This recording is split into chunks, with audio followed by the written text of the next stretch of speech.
I want to try something this morning. Ask you to take a moment To move. to notice your body. To notice how you are feeling this morning.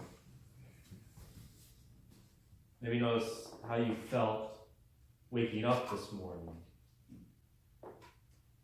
Notice maybe a pain that wasn't there a few years ago. A stiffness that has cropped up. Notice how maybe some things you do slower now than you used to. Notice how in some things you need to take more care. Notice your hands. Notice that the world has started to make them rougher than the day you were born. If you have felt the hands of a newborn, you'll notice the difference. They don't have quite the same smoothness as they might have at one point. Maybe notice a scar you have somewhere on your body. And remember what incident gave you that scar. I was thinking about this week earlier. I remember I have scars that remind me that when I was young I had chicken pox. I don't remember that, but the scar certainly remembers that. I have the scar on my knee from that time I fell off my bike when I was young, and I remember that one, and I have the scar to help me remember it. I have the scar from the time I tried to use a pair of scissors to open up a VHS tape. Maybe not the smartest thing I had done when I was younger, but the scars there to prove I did it. Our bodies are living testaments that we have been alive in this world, that we have been doing things. Nobody put us in a nice vat to keep us fresh. We're not in the crisper in the fridge to make sure that we are just as fresh when we're pulled out of this world. Our bodies have written on them the testimony that we have been alive in this world. Things hurt now that didn't hurt before. I think we all can say that. Things creak and groan in ways maybe they never used to. You know, the strangest thing is, I think that's probably true of the body that Jesus had in the resurrection. I know a lot of times when we think of resurrection, it's that body bathed in light, coming out of that tomb perfect again. Or maybe when we get to heaven, we will be perfect again too. And I got to tell you, there's been a lot of debate about that. How old are you when you get to heaven? Do you get the body you had as a 20-year-old again, or do you get stuck with whatever you ended up with? I can't answer that question, but I can say that I think that we continue to wear the wounds of this world. Because when Jesus came back and he started showing off the wounds that he was wearing. Look at the scars of the cross. Look at the holes they have left in my hand. Look at the spear that pierced my side. Look at the wound that was left there. Look at the marks of my life amongst you. Keep thinking, why does Jesus come back in anything but a perfect body? Why doesn't he come back fully whole?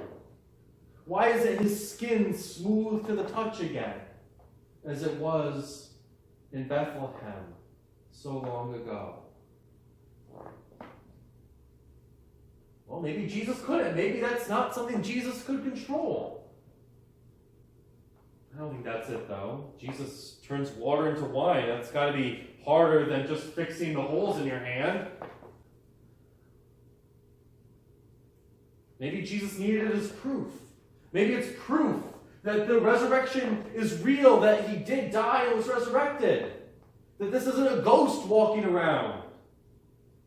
No, Jesus proves that in a whole lot of other ways. Jesus spends almost his whole time after the resurrection eating. I've noticed that too. Jesus eats with the people on the road to Emmaus. He breaks bread with them. He eats when he shows up to the disciples. He has some broiled fish. He eats when he meets Peter by the lakeside. Jesus just keeps eating. I don't think ghosts need to keep eating. I kind of think Jesus comes back with those wounds, with those scars, with those holes in his body as a reminder to us that there is a blessing in wearing the wounds of this world. Growing up, I often heard the word Sunday best. I was told to make sure I wore my Sunday best. Because if I didn't, I had a member of my family who had an iron-gripped fist that would grab my knee just to make sure that the next time I came in, I would be wearing my Sunday best. We do that with more than just the things that we wear. We do that with our bodies themselves. We do that with our woundedness. We put on a good face, a brave face, a face that says that we're okay. A lot of times we try to cover up just how wounded we have become from living in this world. I've got a tube of scar cream over at home because someone I live with wants to make sure that the scars fade so we don't see them anymore. I saw anti-aging cream the other day for sale that promised to take 10 years off your appearance. And again, thinking if I put that in a 9-year-old, do they disappear? We do a lot to make sure other people can't see some of the wounds that we wear. And some of the spiritual wounds, some of the emotional wounds, some of the wounds that aren't visible on the outside, we do a really good job of covering those up and making sure that at certain times with certain people we just don't show it. How are you doing today? Oh, I'm doing fine. How many times is that actually the truth? I noticed myself doing it the other day. I was going out to dinner with a friend of mine, and we hadn't seen each other for a few months, and he asks how I'm doing. I say, I'm doing fine. He says, how are you really doing? I say, whoops, my bad. Not doing as fine as I had imagined. And here's the kicker. I was practicing saying I'm not doing fine. But when he comes up to me, how are you doing? Of course I say I'm doing fine.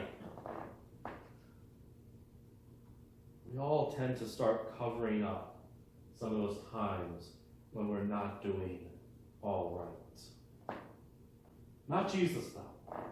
Jesus comes back and he goes amongst his disciples and say, look at the wounds that have been left on my body. Remember how much it hurt. Remember how much it hurt you. Remember how much it must have hurt when they took me away. Remember how much it hurt when you were hiding in the night. Remember how much it hurt when you thought you would never see me again. Remember that pain. Don't cover it up. Don't hide it from the world. Let the world know that it's okay to hurt. It's okay to be in pain. It's okay to show the scars that you have from that. Because those wounds, those scars, those things you are trying to cover up, that is your testimony. That is evidence that you have been living in this world. That you haven't just shut yourself away and protected yourself, but that you have been in this world alive, doing my will.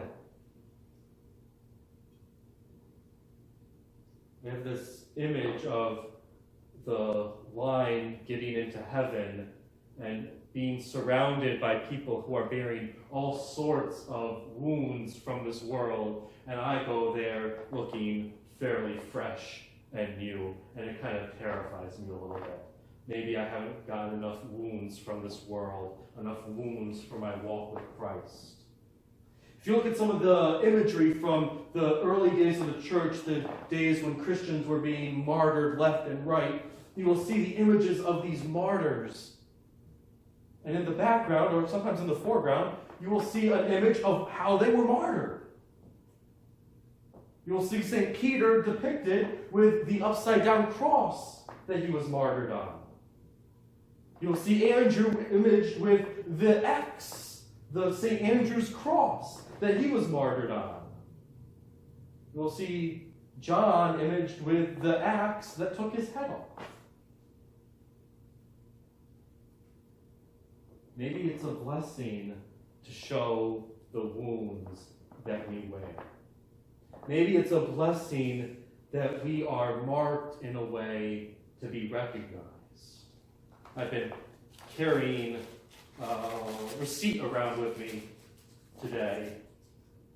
A piece of paper that is marked to let somebody know where I was, what I was doing, what I was buying. Shows me where it came from, and if I need to return it, shows me where to bring it. Maybe we are marked kind of like a receipt. Maybe the wounds we are wearing mark us in a way that let us know where exactly we came from and where we are going. Maybe they tell us how much we are worth to a God who went through all of that before us, who was marked by this world long before we ever drew breath, who was marked by this world and felt it appropriate to keep wearing those marks, evidence that his life was well lived for our sake. Is your life well lived for his? Are you bearing the marks of a life well lived for the sake of the kingdom of God? So tomorrow morning when you wake up and you notice something hurting that hadn't hurt yesterday, then you go a little slower when you notice more roughness to your skin. Maybe those aren't our bodies failing us. Maybe those are just the marks of a life being lived for the sake of Jesus Christ. Let's be in prayer together.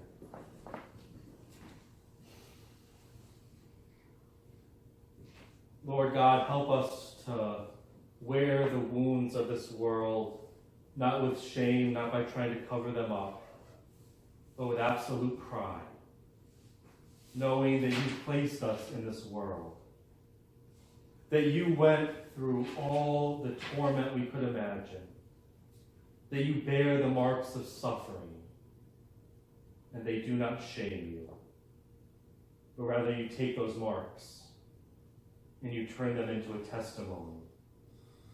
You remind us that that which once killed us now